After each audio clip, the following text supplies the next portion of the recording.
മെയ്യഴകൻ എന്ന ചിത്രം 3.5 മണിക്കൂർ കൊണ്ടുണ്ടാക്കിയ ഒരു അനുഭവം ഒരൊറ്റ ലാലേട്ട വിളിയിൽ അയാൾ ഉണ്ടാക്കി തരുന്നു.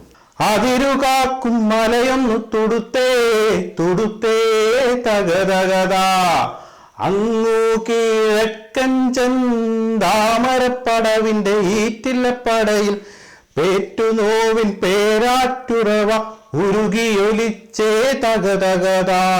ഇത്ര വെറുപ്പാണോ ജീവിതത്തിനോട്? അത് പറഞ്ഞിട്ടെന്തിനാ? ഈ ലൈബ്രറിയിൽ വരുമ്പോൾ ഞാൻ വായിച്ച ഓരോ ബുക്കിലെയും കഥാപാത്രങ്ങൾ ഇങ്ങനെ ഇറങ്ങി എൻ്റെ കൂടെ വരും. അവരെല്ലാം ചേർത്ത് പുസ്തകങ്ങൾ കൊണ്ടൊരു വീട്. അവതരിപ്പിക്കുന്നത് ശ്രീജിത്ത് വയനാട്. 1987 വേണുനാഗവളിയുടെ സംവിധാനത്തിൽ വന്ന സർവകലാശാല എന്ന ചിത്രം ഒരു ഇമോഷണൽ റോളർ കോസ്റ്ററാണ്. തുടക്കം മുതൽ അവസാനം വരെ നെഞ്ചിനകത്തൊരു കനം പേറി കണ്ടു തീർക്കേണ്ട സിനിമ. ബന്ധങ്ങളുടെ ഏഴാടുപ്പങ്ങളും അവിടെ ലാഘവത്വങ്ങളുമൊക്കെ പറഞ്ഞു പോകുന്ന ഒരു സർവകലാശാല. മോഹൻലാൽ ലാലേട്ടനായി വരുന്നു എന്നതാണ് പ്രത്യേകത. ഇത്രയും സൂപ്രധാന പദവിയിൽ എത്തിയതിന് ശേഷം വീണ്ടും ആ ചിത്രത്തിൽ കണ്ടിട്ട് ലാലേട്ട വിളി കാണുമ്പോൾ കുറച്ചുകൂടി ആ വിളിക്ക് ഭംഗി തോന്നും. അതേപോലെ ലാലേട്ടൻ തന്നെ അയാളെ ലാലേട്ട എന്ന് അഭിസംബോധന ചെയ്ത് വിളിക്കുന്ന രംഗങ്ങൾ വളരെ ഹൃദ്യമാണ്. ചിത്രം തുടങ്ങുന്നത് തന്നെ നവാഗതർക്ക് സ്വാഗതം ലാലേട്ടൻ എന്ന ഒരു ബാനർ ഉയർത്തിക്കൊണ്ടാകും. അതേപോലെ തന്നെ സിനിമ തീരുന്നതും ലാലേട്ട മാപ്പ് എന്ന ഒരു ബാനർ ഉയർത്തിക്കൊണ്ടുമാണ്. ആ സർവകലാശാല ലാലിന് തറവാട് വീട് പോലെയാണ്. തറവാട്ട് കാരണവരുടെ കൊച്ചുമകനായി മുത്തച്ഛനോട് കിന്നാരം പറയുന്ന ലാലിനെ കാണാം. അവധി ദിവസങ്ങളിൽ തൂണുകളോടും ഭിത്തികളോടും ബെഞ്ചുകളോടും സംവദിക്കുന്ന ഒരു ലാലേട്ടനെ കാണാം.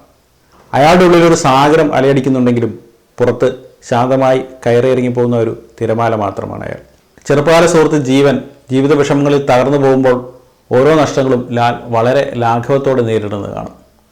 ബൊഹീമിയനായ ആശാൻ പോയപ്പോൾ പോട്ടെ, എങ്ങോട്ടെങ്കിലും പോട്ടെ, പ്രണയം നഷ്ടപ്പെടുമ്പോൾ സാരമില്ല തുടങ്ങി അവസാന ആശ്വാസവാക്ക് ഒരു തവണ കൂടി ഉരുവിട്ട് സമാധാനം കണ്ടെത്തുന്ന ലാൽ. നിങ്ങൾ എന്ത് വേണം ചെയ്തോളൂ, ബാക്കി ഞാൻ മാനേജ് ചെയ്തോളാം. PT മാഷായി ഇന്നസെന്റ് ഇന്നച്ചൻ എന്ന പേരിലാണ് അഭിനയിക്കുന്നത്. അവധിക്കാലത്ത് ഒഴിഞ്ഞ ക്ലാസ് മുറികൾ നോക്കി അയാളെ മറ്റൊരാൾ തേടുന്നത് പോലെ ലാലേട്ട വിളികൾ മറ്റൊരു സിനിമയിലും കാണാൻ സാധിക്കില്ല. മെയ്യഴകൻ എന്ന ചിത്രം 3.5 മണിക്കൂർ കൊണ്ടുണ്ടാക്കിയ ഒരു അനുഭവം ഒരൊറ്റ ലാലേട്ട വിളിയിൽ അയാൾ ഉണ്ടാക്കി തരുന്നു. ചിത്രം എഡിറ്റിംഗ് അവിടെ ഇവിടെയൊക്കെ ചിതറിക്കിടക്കും പോലെ തോന്നുമെങ്കിലും എല്ലാ കഥയും കഥാപാത്രങ്ങളും പ്രേക്ഷകനുമായി കൃത്യമായി സംവദിക്കുന്നുണ്ട്. 10 മാസം എന്നെ ഒരു കൊച്ചുമുറിയിൽ വളർത്തിയ അമ്മ എന്ന് പറയുമ്പോഴും ആ കലാലയം അയാൾക്ക് വലിയൊരു ലോകമാണ്. അയാളുടെ അനാഥത്വവും ഒറ്റപ്പെടലും മറക്കാൻ തറവാട്ട് വീട്ടിലെ കാരണവർ മുത്തച്ഛനായി ആ സർവകലാശാലയുണ്ട്. എല്ലാത്തിനെയും വളരെ ലാഘവത്തോടെ ഒന്നിനെയും സ്വന്തമാക്കണമെന്ന വാശിയോ നിർബന്ധമോ ഇല്ലാത്ത ലാലേട്ടൻ. ഇടയ്ക്കെപ്പോഴോ ശരിക്കുള്ള ലാൽ അങ്ങനെയാണ് എന്ന് തോന്നിപ്പോകുന്ന നടനം.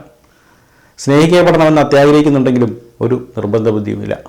തന്നെ തെറ്റിദ്ധരിച്ചവരോട് ഒരു പരിഭവമില്ലാതെ അയാൾ ആ മുറ്റത്തേക്ക് കയറി വരുന്നു. കാരണം അയാളുടെ വീടാണ്, അയാളുടെ സ്വന്തമാണ്.